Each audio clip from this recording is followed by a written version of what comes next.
All right, hello everyone. Welcome to Jillian Shanahan. We talk a lot about creating an online business, online teaching, and earning an income from home. And today I have the pleasure of talking to teacher Daniel, who I have been a subscriber to his YouTube channel basically since he started. I think that he's absolutely amazing, and I am really excited to get to share his experiences and words of wisdom with you guys. So Dan, can you just give us a brief background of who you work for and why you started teaching online?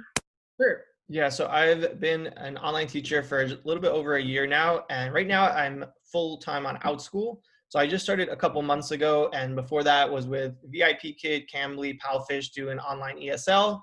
But when I heard about Outschool, I had to kind of jump on the bandwagon, and it's really taken off for me. So now I'm just exclusively doing Outschool. What made you start teaching online? Yeah, so I had worked in the public school system for a while. I have my master's degree in special education. I'm a certified teacher, kindergarten through 8.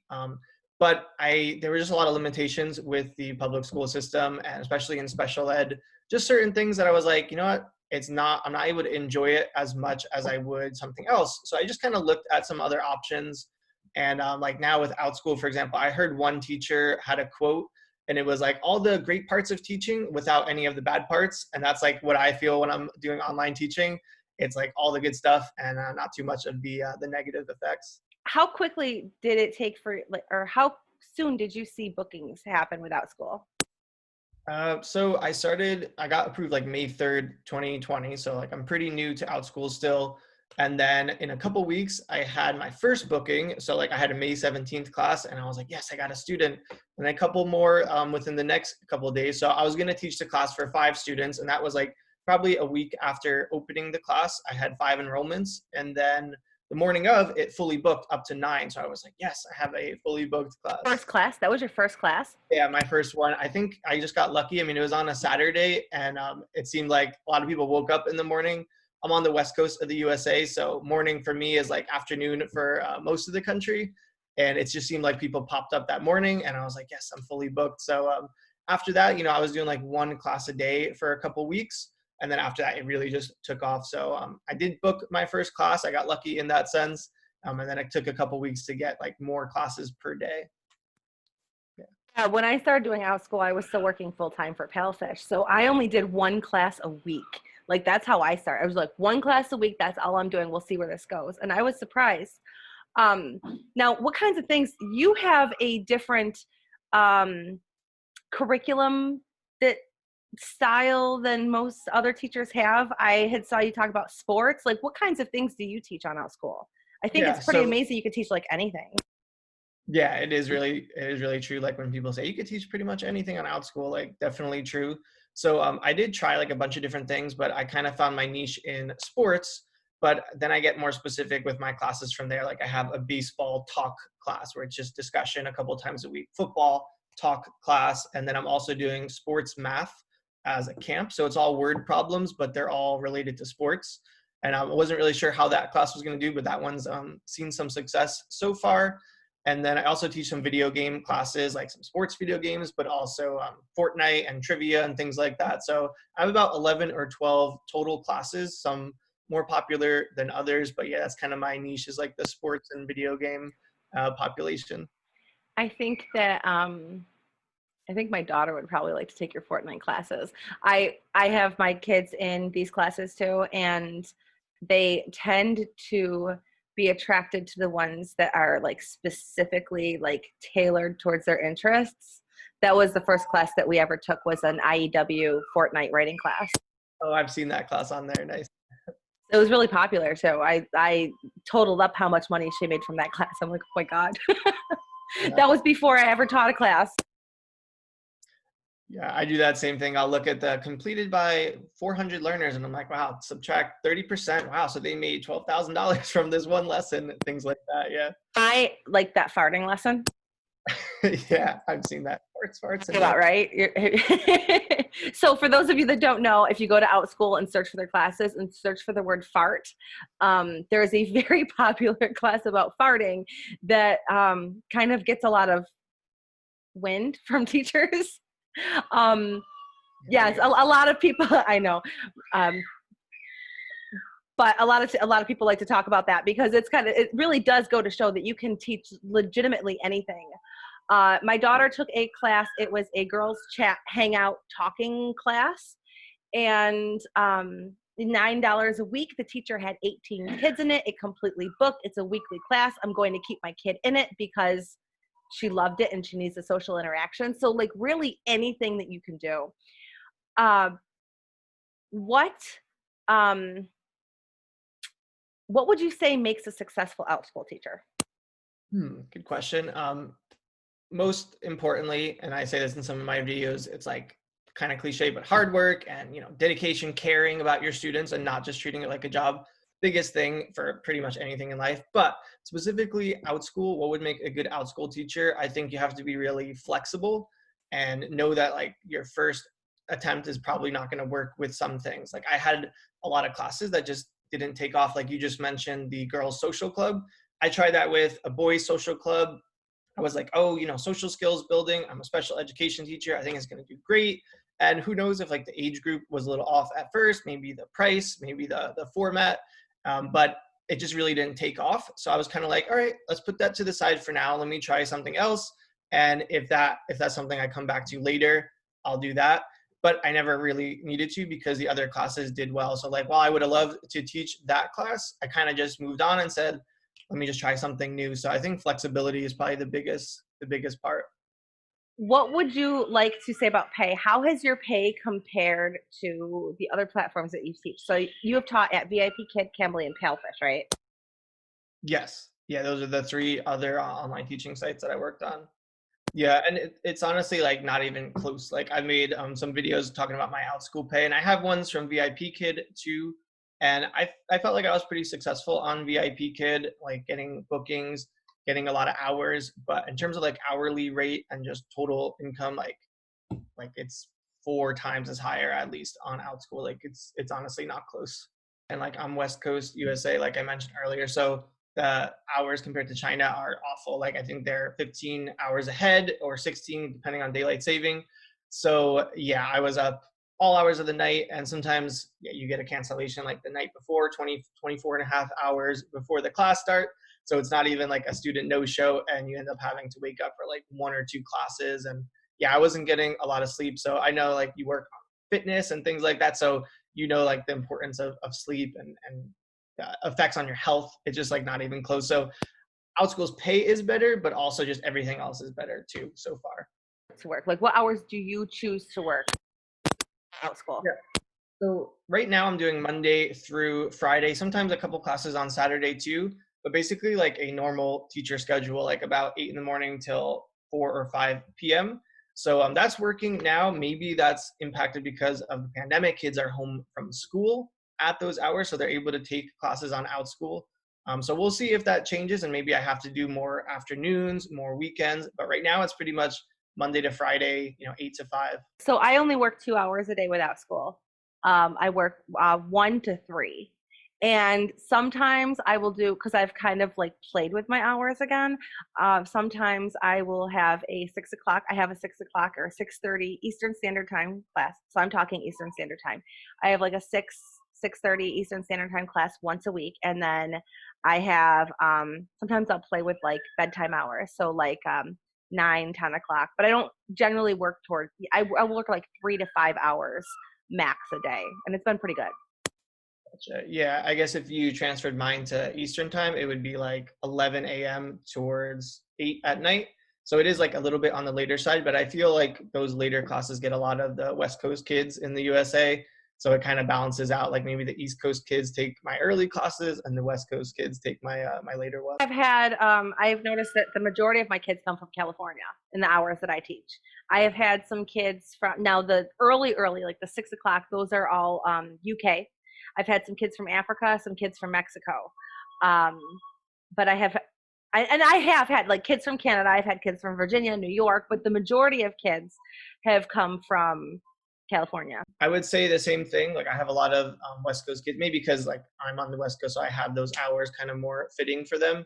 But yeah, like in my sports classes, it seems like everyone's like a Los Angeles Dodgers fan, San Francisco Giants fan. Like you could tell just from their fandoms. where they're from. So yeah, it usually shades to the West. Do you do you think that this is something that could be like a long-term thing, or do you think this is just a pandemic thing?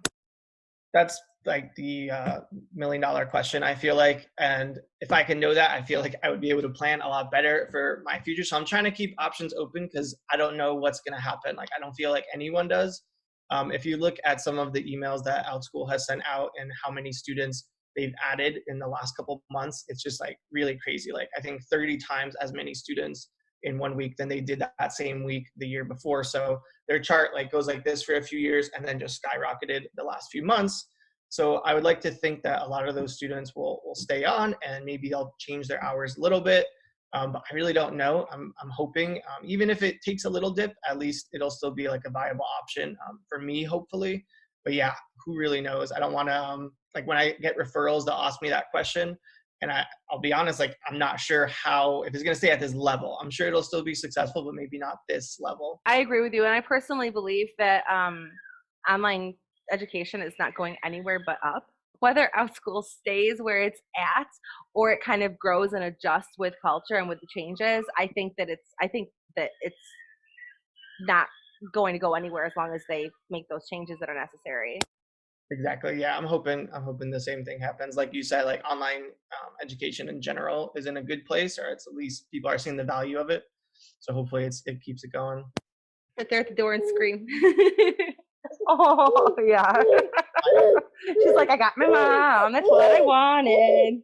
I don't know if you've noticed this, but classes these past few weeks have been booking like crazy.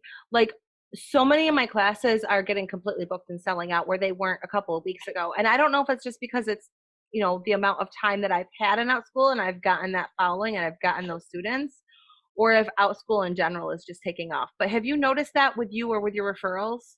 In the last few weeks, nothing in particular, but sometimes like I kind of had that burst as well, like maybe a month ago where I was like, wait, I was getting like, one class fully booked and now it's like boom, boom, boom. So sometimes they'll promote your class somewhere, like maybe there's like a Facebook ad. So do you refer a lot of people? I do, like mostly through my YouTube channel. I'll just get emails like every day or so that say like I'm thinking about applying to Outschool, or they've just applied, things like that. So I get like a decent amount. So from the people that are using your referral code and that you're coaching, because you actually offer one-on-one coaching for those who use your referral code. For those people that you refer, do you get a lot of the same questions? Yeah, definitely. I mean, usually it's like, what can I do in the application process to stand out? A lot of times it's people who just got rejected because it seems like Outschool is kind of like, I don't want to say upping their standards, but they're being a little bit picky with who gets into Outschool. So a lot of times it's people who I was like, oh, they'll definitely have, and they get rejected. So my usual is try again and then make some changes, because sometimes just having a different person look at your application will get you accepted. But yeah, there are a lot of the same questions in general. And it wasn't Kristen's classroom. Who was it? I actually saw one of the long-term, really successful VIP kid teachers. She was rejected like 3 or 4 times. Yeah, I can't remember who it was, but there was a YouTube video on it that I had seen. So it doesn't necessarily mean that you're not a good teacher if you get rejected, and don't give up. Just get maybe a little help. Have somebody review your application or get some things. And the application process has since changed too. yeah, So they now have that interview with the interview video, which honestly, I think that's a better way, definitely. because you can actually just make a lesson. You don't have to say, this is what I really want to teach particularly, but you can kind of just like say like, look, these are my teaching skills. I think the majority of people that are coming to Outschool have experience teaching, because I know I would have been too overwhelmed personally to join Outschool before I started teaching, because just the idea of creating your own curriculum, everything would have been, so I do think the majority of people do have experience teaching. Definitely. Yeah. And I agree with the 3 to 5 minute video being a little bit better, because you could kind of show off a little bit more like what you're gonna do or your style, even if it's just like a mock lesson. It's obviously not real. But yeah, I did I got accepted when we had to do like the 30 to 90-second intro video, and that was fine. But I feel like people don't have as much room to kind of like show who they are. So I like Yes, this you for could. that. You now have an extra 2 minutes to sell yourself. Whereas like mine, I don't know if you saw mine, but mine was basically like, "Hi, my name's Jillian. I'm a teacher. I can't wait to teach for Outschool." Like, what does that show them? Nothing. That doesn't show them anything. That shows them that I can look presentable, that I have a headset, I have a background, and I have something to record a video on. That's, it doesn't show them like really anything. Yeah, and I almost wonder like what it was that kind of spurred them to make that change. If they people where they're like, oh, they were great in those 30 seconds, but then they didn't have a lot of success on Outschool, or maybe they weren't able to connect with kids. Like I don't know what made them say, let's switch to that 5-minute video, 3 to 5. Really But sick of watching the same "Hi, my name is, I want to work for you" video. They're like, "Oh my goodness, I've been watching this show on repeat. It's like a rerun every 5 minutes." Um, honestly, that's probably what they got. A lot of the same, yeah. Um, so another question I wanted to ask you was, what classes do you teach? So there's 4 styles of classes. You could teach your one-time, your recurring, your weekly, and your flex classes. Which ones have you tried? So I've done 3 of the 4. I've not done flex classes. I thought about it, but I'm putting that off to the side for now. But I do about half of my classes are one-time classes, and then half are ongoing. And then I just have one multi-day class. So the one-time classes obviously just meet once. But a little twist on those is I have sections that kind of can connect to each other. So like Fortnite trivia class, it's called Fortnite Party Games. I have a section 1, section 2, section 3.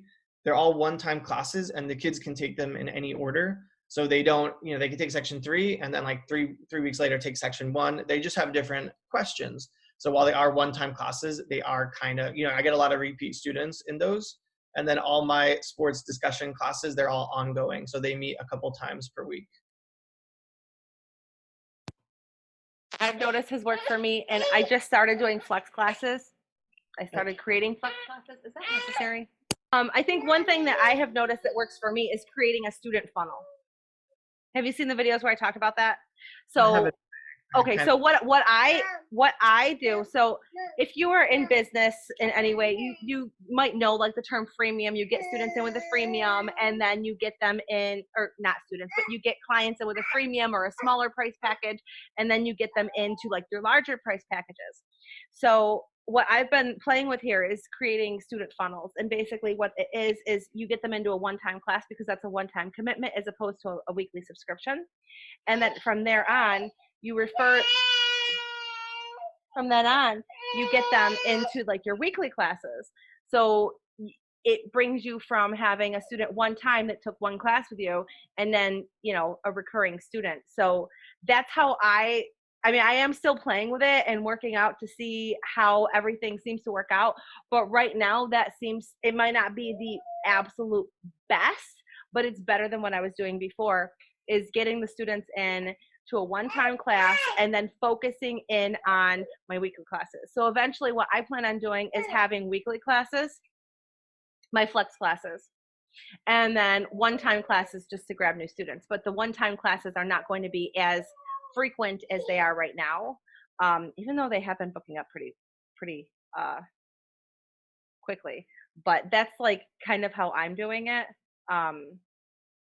But like anybody, there's so many different ways that you can do it. Gotcha. That makes a lot of sense. Do you happen to charge a lower price for that first class to kind of like try No. to hook people in? Okay. No, Yeah. one-time classes. So the way that I do my pricing is I do my pricing at $10 for a one-time class for half hour. I don't like doing classes that are more than half an hour, generally speaking, because if there's a low booking, it's really hard to fill that hour.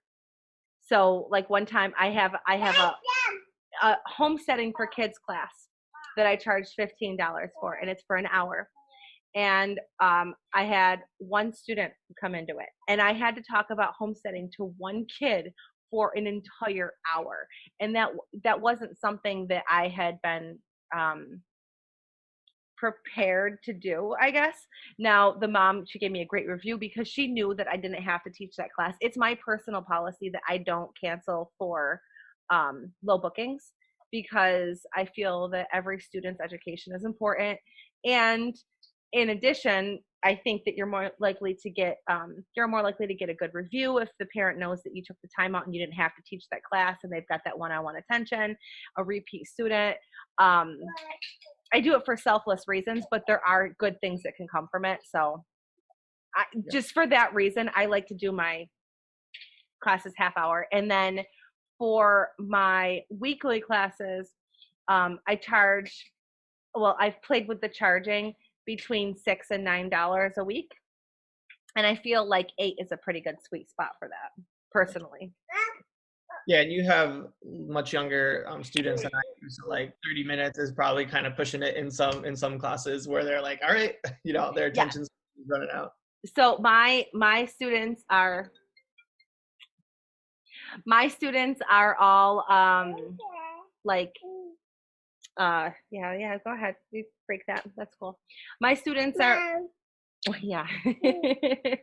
my students are all like 9 years and younger. I've had some 4-year-olds, I've had maybe a 10-year-old, but my classes, like I have a public speaking with show and tell class, I have a reading and writing skills class, I have adjective classes, and then I have like beginning raising chickens, beginning raising ducks, beginning homesteading classes. So those are the classes that I teach and the age range. Now yours are a little bit older. A little bit. Like my lowest will be 8 years old. So I go like usually 8 to 12 for my discussion classes. My math one is a shorter range, like 8 to 10-year-olds, because math, you don't want to have like 12-year-olds and 8-year-olds in the same math class necessarily. So then I also teach 8 to 13-year-olds for like my trivia classes, because kind of anyone can take those. It's okay if there's a wider range. But yeah, like with discussion classes, I had the 13 age range, and it just felt a little bit old compared to like having an 8-year-old and 13-year-old in the same class. So it's not perfect. And, I've had kids join who don't fit the age range, but maybe their parents will say, Johnny is really, really mature for like a 7-year-old. He's about to turn 8. Can he join your class? So like I'll make exceptions. But for the most part, it's like 8 to 12, 8 to 13 in my classes. It's beneficial to teach the older students if you have that, because there are a lot of younger student teachers. There are a lot of teachers that really cater towards the younger students and not as many for the older teachers. I've seen that in the parent groups too, saying like, hey, does anybody have any classes for older kids? Because like my kid's 15 and there's nothing there for her. But I think whatever your niche is, niche. I say niche. I say niche too. I think whatever your niche is, as long as you do well at it and you teach good classes, you'll be fine. But the benefit with teaching the older students is you don't have this. The benefit with teaching the older students is you can have more kids per class too. True. Yeah, I know they have like those recommendations based on the this many students. Yeah, so you have the potential to make more money per class if you can fit more kids in there, because it is a lot more to control in a classroom with 6-year-olds versus 16 6-year-olds online, controlling them online, trying to figure out who's making the noises. And you're making the noises this whole entire time, all morning. Yes, you are, all morning. Yeah, hi. So is there anything else that you would like to add? Anything that you'd like to share that you haven't already? Yeah, I think like you were just talking about the age ranges, and I've said before, like try to experiment. A couple of things that I've learned is, so I offered the exact same class, like football discussion for 8 to 12-year-olds, and then for teenagers. And in terms of like the likes on the page, I think the teenager one got like 7, whereas the 8 to 12-year-old one got like 33 or something. So it was way more for that age group. So I do think there are more students for 8 to 12, that age range, like we said. But like you said, there are also more teachers in that age range. So I wouldn't give up on the older range. Just know that, the demographics of your students, and like use as much data as possible. But yeah, I think the biggest thing is always just like flexible, try new things. I had a lot of failings on Outschool, like if you want to call them that. But in one of my videos, I say how Thomas Edison was like, I didn't fail when I tried to invent a light bulb. He's like, I just found 2,000 ways that didn't work, or something like that. And that's how you kind of got to treat Outschool. It's not like VIP Kid where you kind of know where you're at a little bit, because you're always going to be teaching like level 2, level 3, level 4, and so are all the other teachers. You can really like carve out your spot, and then once you find it, yeah, I think you'll find success. So just keep trying, and you don't get accepted, apply again, apply again, apply again. It's worth it. Fun. I think creating your classes, you have an idea and you put it out there and you create your pictures and you create your intro as best as you can, so that you can like, it could be eye-catching and marketing it. And I mean, I don't do any of the marketing. Outschool does all that. I don't do any of that. But trying to like see where your idea can go and playing with it and seeing what works and doesn't work. I think that part's fun, because you learn a lot while you're doing it too. Like some classes, like you said, some classes that you think are going to be amazing are not. I had a like a camp, for an English camp, and Outschool advertised it and everything because somebody showed it to me. So Outschool advertised it and everything. I maybe got like 4 saves on it, and it didn't go anywhere. I ended up just canceling. I'm like, I'm not going to do this. I have, classes that are booking up fully, and, but this was a camp that like I had put games into, like interactive games, like the games that are like I created games that could be used in the classroom. I put a lot of work into it. It didn't go anywhere. Whereas some of my classes, I do no prep for, and they're fully booked, and I have amazing reviews on them. So it's like, what you expect is not always what is going to happen. Very true. Actually, I feel with Outschool, a lot of times it's not. You need to get in there and you need to play with it, because yeah. It's like that George Costanza method from Seinfeld, where he says, I'm just like, everything I do doesn't work out, so let me just do the complete opposite and it'll probably work out, because his normal way doesn't work. So I don't know if I'd go that far with Outschool, but yeah, I agree with you that like the trial and error really plays into it. And yeah, like you just don't want to, it's like a tough balance, because you don't want to give up on something, because like, for instance, I taught a baseball talk class, had 1 student, like you had mentioned earlier, and was kind of tough to fill up a 55-minute class with just 1 student. But I taught the class anyway. The next class I had 2 students, and I'm like, I want this to get up to 9 students, but we're at 2 now. And then like fast forward a month and a half later, I have like 5 sections that all have 9 kids in them. So like it really, panned out. So I don't want to say like give up on everything, because you want some perseverance, but you also want to like explore new things. But the good thing is you can really try as many things as you want. It's not like they give a limit, like 4 classes per month that you can create. Like you can just keep going and try new things. So yeah, possibilities are kind of endless in that sense. All right. Is there any tips that you would like 1 tip, anybody watching this video, for them to walk away with? What do you want them to walk away with? 1 tip. Okay, let me think about that. I want to pick a good one. Definitely know your market. So everyone wants to teach like stuff that they love, that they're passionate about, but search the classes on Outschool, see what other teachers are teaching. An example is like, I really love playing piano, and I was like, oh, I want to teach piano classes. And I searched piano, and there were like 1,000 classes, and I was like, this is going to be kind of hard to tap into. So know your market, and don't just think, oh, I like XYZ and students are going to love that too. So maybe there's just not much interest in it. So like, again, be flexible, be open-minded, and just kind of think like a kid. I guess that would be like my main mindset. Like if kids love Fortnite and Minecraft, like maybe you could learn how to teach that, or start researching that, because that's what people are searching. So definitely know your market. Tips. So anyone that has been watching this and putting up with my insane child today, thank you for coming in and watching. I was really excited to be able to talk to Daniel today. Yeah, now you're talking on the phone. Hello. And make sure I will put his YouTube channel linked in the description box of this video. Make sure you head over to Teacher Daniel's YouTube page and click subscribe because he has some awesome videos and he gives away a lot of tips and content for teachers of mostly Outschool. So if you're an Outschool teacher, you say you would like it. All right. Well, all right. Well, thank you, everyone. Say goodbye. Goodbye. And we'll see you all over on Teacher Daniel's YouTube because I know he's got some great things too.